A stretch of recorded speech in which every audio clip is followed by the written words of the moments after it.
Après un mois de fermeture, levée de rideau pour le petit chou normand.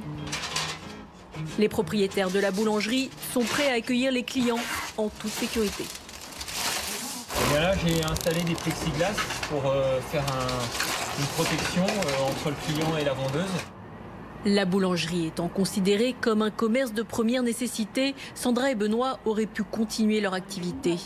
Mais faute de clients, ils ont fermé à la fin de la première semaine de confinement. 35 000 € de manque à gagner pour eux. On a la chance d'être là depuis 13 ans.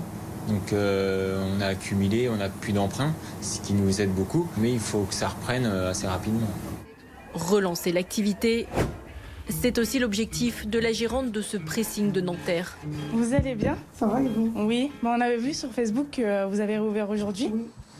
Pour le moment, les habitués ne sont pas encore tous revenus, alors elle essaye de fidéliser de nouveaux clients.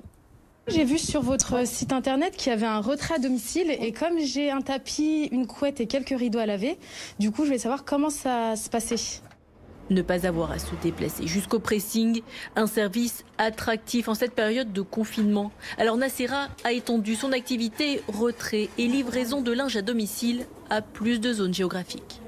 Paris 17e, 16e, 8e, 7e, Neuilly, Asnières, des villes qu'on n'avait pas l'habitude de traiter et de gérer. Donc là, ça nous fait une nouvelle clientèle.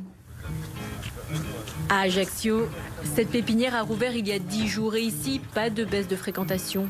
Les clients sont nombreux et ils se ruent sur les plants potagers, considérés depuis le début du mois comme un achat de première nécessité. Voilà, vous voyez le peu de ce qui nous reste, il n'y a plus grand-chose.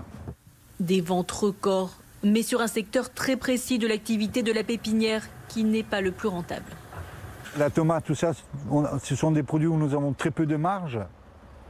Surtout nous sur l'île, parce que nos entrants sont plus chers que sur le continent par rapport au transport. Donc nos marges sont vraiment petites. C'est pas avec ça qu'on arrivera à sauver les meubles, quoi. Car en parallèle, il a perdu au moins 60% de l'activité fleur de sa pépinière. Une catastrophe.